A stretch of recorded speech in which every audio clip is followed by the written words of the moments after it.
Now you can listen to Wine and Dine Radio while shopping at the grocery store or your neighborhood wine merchant. Wine and Dine Radio can be heard using your wireless internet on your cell phone. You're listening to iWineRadio. iWineRadio is a production of Food Tastes Better with Wine on the web at iWineRadio.com. Hey guys, I thank you for listening to iWineRadio, and we are still the only wine channel on iTunes Radio. If you go look under iTunes Radio icon and scroll down to News and Talk Directory, and it's listed alphabetically, click on that and the stream comes up immediately. iWineRadio.com, where you can find links to individual guests. And if anyone's interested in advertising or becoming an underwriter or sponsor, please contact us at iWineRadio.com. We really, really appreciate your support. The more support we get, the more conversations I can have with fascinating people around the world, including you. If you have a story to tell that you'd like to share on iWine Radio, go to iWineRadio.com and contact us, and we'll go from there. Hello, my name is Yvette Marquez-Sharpnack. I am co-author of the new Muy Bueno cookbook. You can find us online at our blog at www.muybuenocookbook.com. Come visit us. Hi, I'm Veronica Gonzalez-Smith, and I'm one of the co-authors for Muy Bueno cookbook. And we invite you to come visit our blog at www.muybuenocookbook.com. You can also find us on Twitter at Muy Bueno Cooking and on our Facebook page at Muy Bueno Cookbook.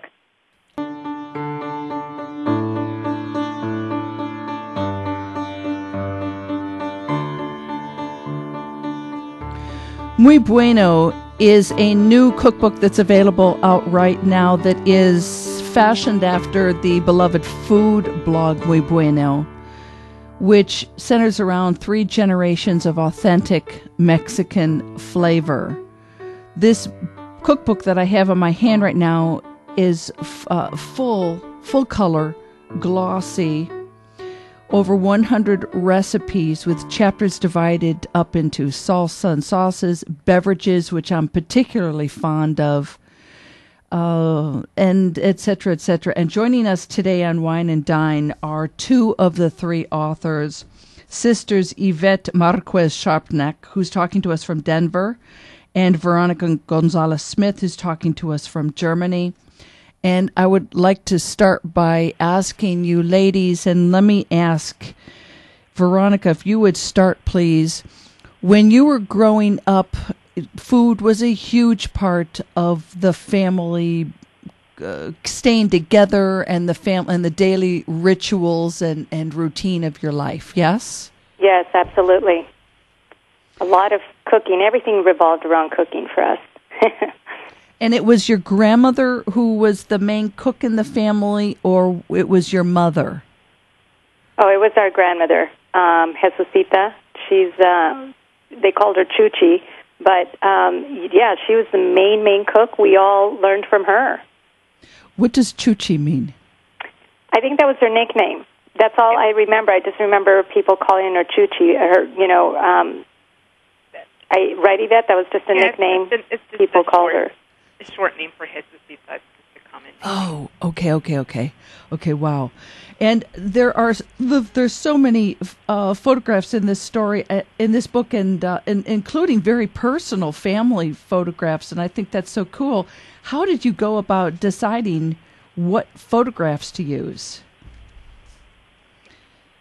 Well, Yvette had access to most of them with, she actually did all the graphic design work on the cookbook, and so she and Mom, being in the States, and being at the final stages of finalizing the cookbook, had access to all the pictures. And I think the hardest part was, which ones to put in, because we wanted it to have that personal touch, and for people to be able to connect with the stories that are in the cookbook throughout, but particularly in the beginning, so that they could, place a face to a story or a name.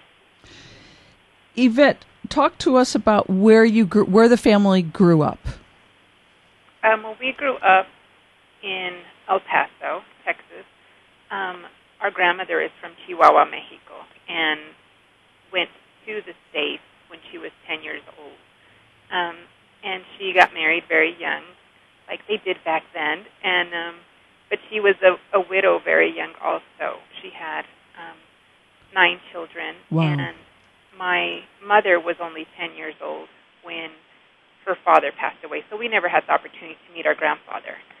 But so my grandmother was a very strong-willed woman. She, raised most of her children all by herself, and she owned a grocery store, which was our little neighborhood family grocery store in El Paso. And we all grew up working in there, and, later my mom owned the grocery store. Okay. And so our grandma was basically our other mom. When my mom wasn't working, before she had the grocery store, she worked in factories, and she was a single mom for most of her life.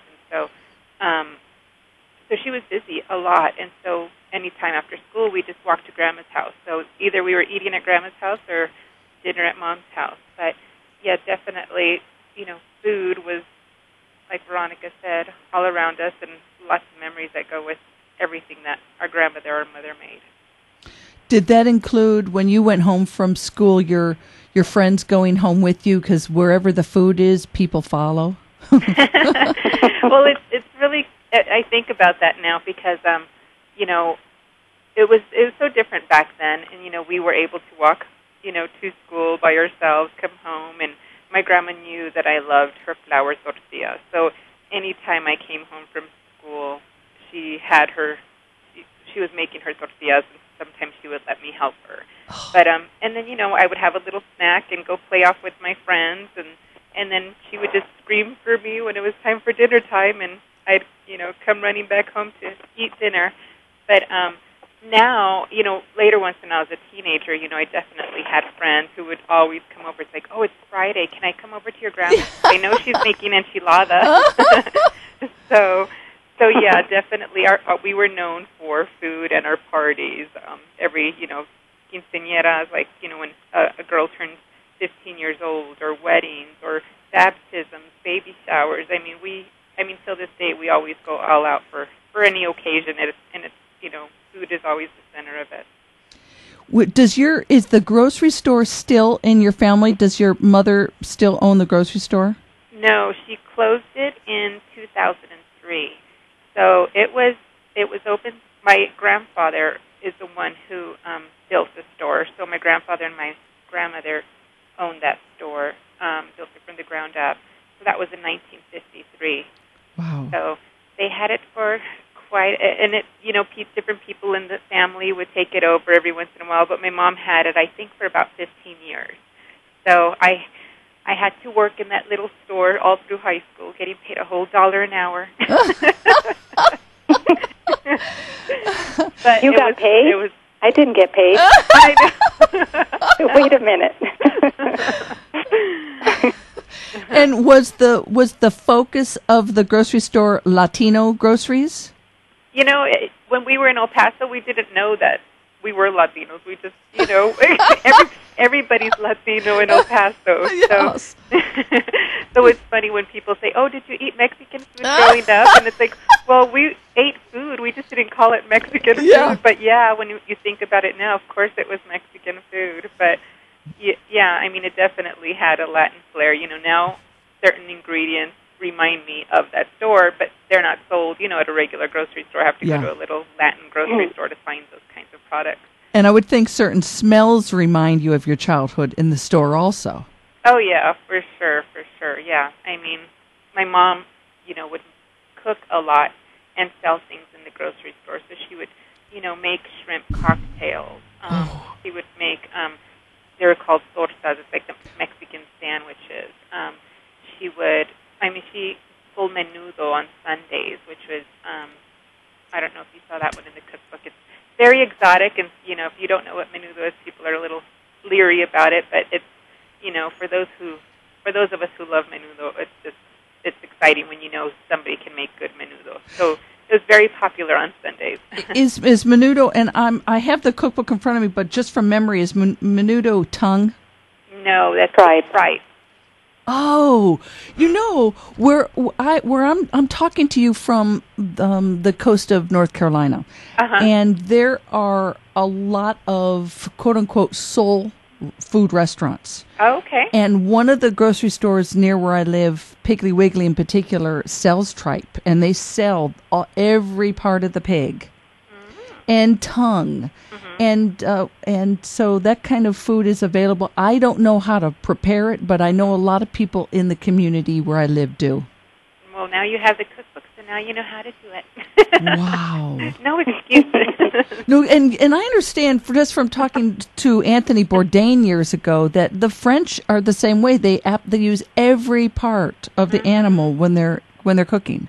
Right, and I think it's just comes from back when my grandmother was raised on a farm, and nothing was wasted. Yeah, and that's the same thing today. I think me and Veronica both have that good trait that we are really good at revamping leftovers. Yeah. So it's like you have, fajitas one night, and then the next day you have, sopes with a meat topping, so it's like we're always, trying to figure out ways to reinvent our leftovers. Veronica, do you have access to a lot of the ingredients that are particularly unique to Mexico, not Spain, where you're at in Germany, or do you get care packages from Yvette? I do get care packages. Before I came here, you thought I was going to the moon, actually, because I brought with me several boxes of dried red chili, things that I knew that would last, that wouldn't go bad over time. So I mailed several bags of red chili and piloncillo, which is a type of brown sugar, unrefined brown sugar that comes in cones that we use a lot in our baking. Abuelita's chocolate, just lots of things that were unique to our cooking that I knew would last, and I was afraid I couldn't find here. For the fresh stuff, I can usually find most of it on the economy. I live about 45 minutes from the French border, so I've gone to French stores, and I actually have found a lot of wonderful green chilies, different types of chili, lots of beautiful produce, closer to what I cook with than I do in the German economy. But I was actually pleasantly surprised at how many things I can find. And I think that's just an awareness that's going on in the world now with the idea of using lots of different types of cuisines or cooking, with different areas as opposed to just what's common. Right. This, as I'm looking at the description of the book, not only do you have these comfort food, that your traditional food, but a lot of innovative Latin fusion recipes. Ladies, we're going to go to a short break here. When we come back, we're going to continue our conversation with Yvette Marquez-Sharpnack and Veronica Gonzalez-Smith, co-authors along with their mother of Muy Bueno, 3 generations of authentic Mexican flavor, and you're listening to Wine and Dine.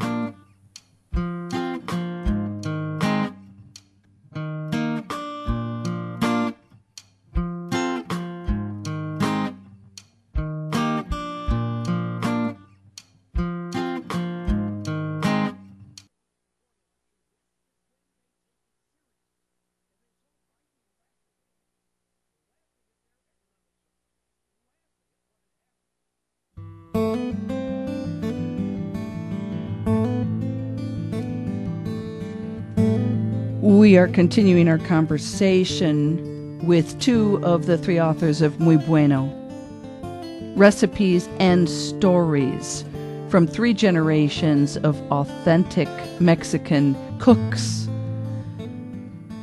Yvette Marquez-Sharpnack is joining us from Denver, and her sister Veronica Gonzalez-Smith is joining us from Germany, where she lives and works. And Mother is still in El Paso.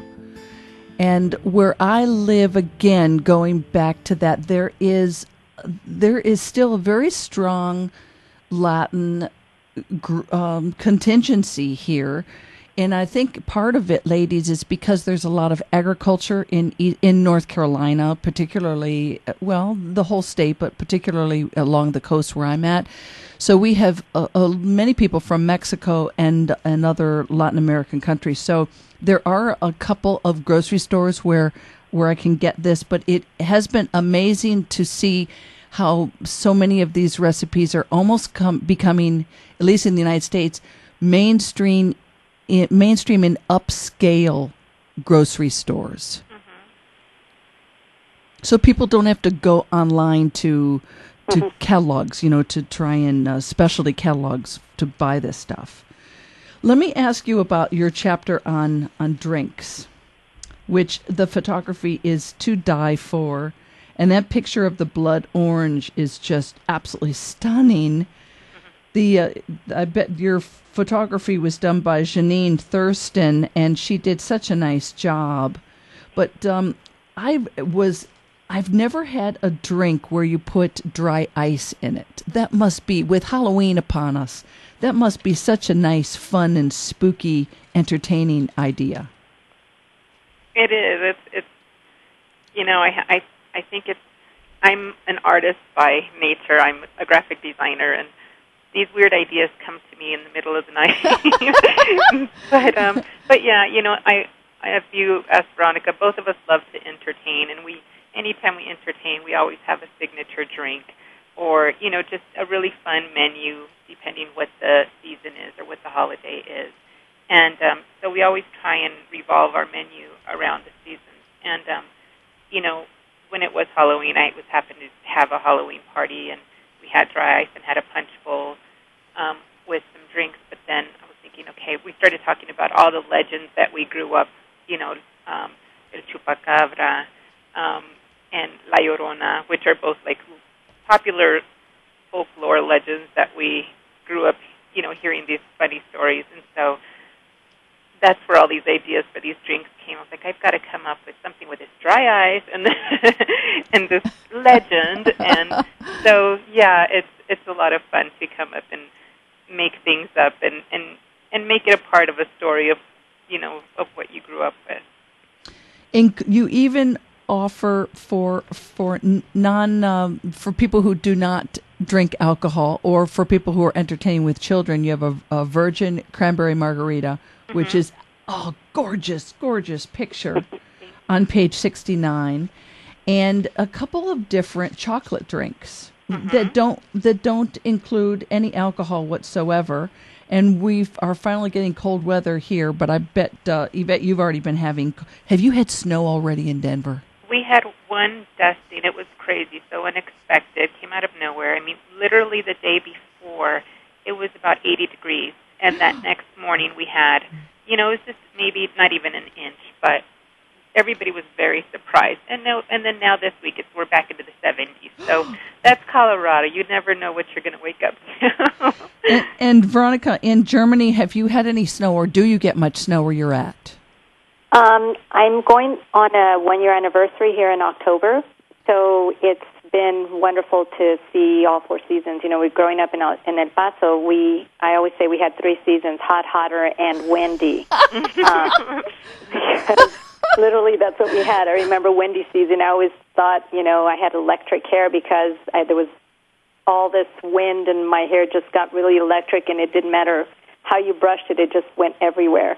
But here in Germany, I get to see all these wonderful seasons, which are absolutely beautiful.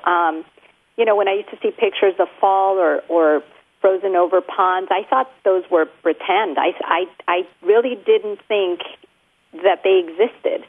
And I'd lived in Colorado for a while, so when I first went there and I saw my first frozen over pond, I had to sit there and just stare at it because I didn't think that it was real.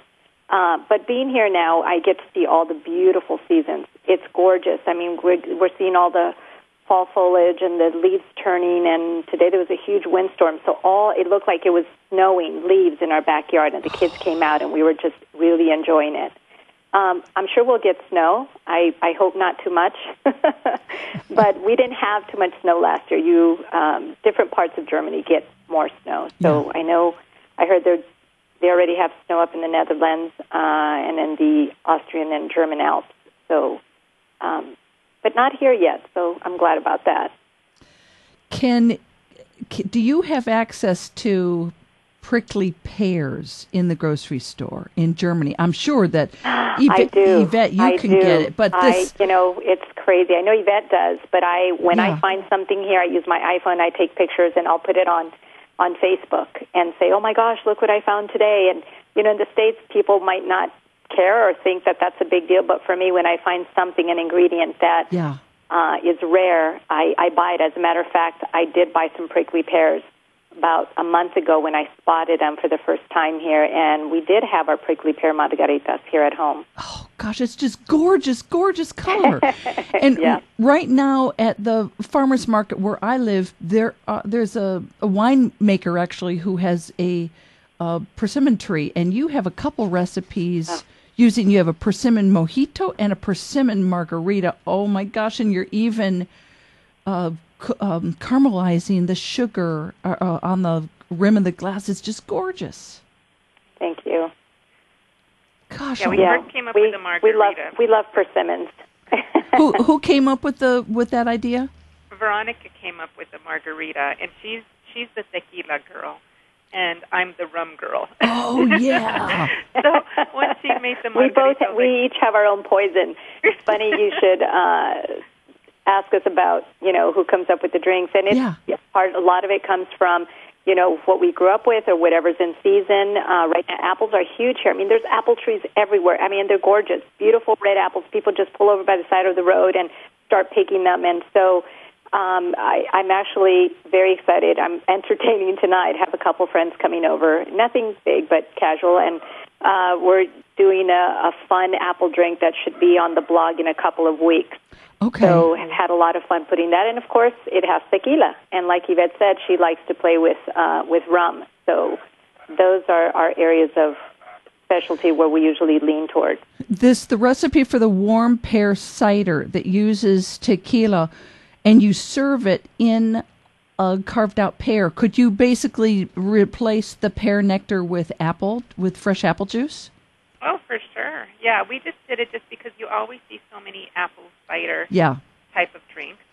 So we wanted to do a different spin on it and try it with pears. And when I saw those cute pears at the grocery store, I was like, they're so thick and so meaty. I'm sure I can carve it out and serve it that way. I don't think it would work in an apple as much. I mean, maybe it would, but, I think, it'd have to make sure that it's a very dense kind of apple. But those pears are just naturally very firm. And you're using the Asian pear. Well, it's absolutely gorgeous presentation. And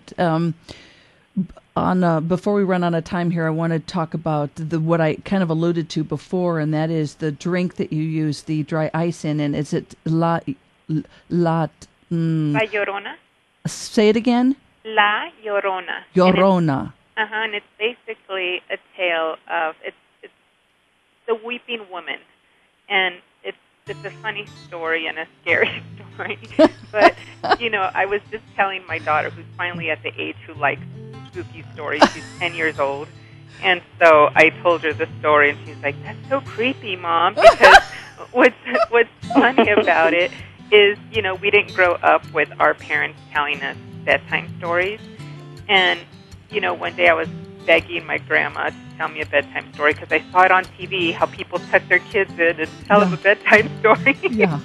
And I was like, I want that. So she told me this scary story. Oh, well, perfect for Halloween. Well, Yvette Marquez-Sharpnack and Veronica Gonzalez-Smith, thank you for joining us today.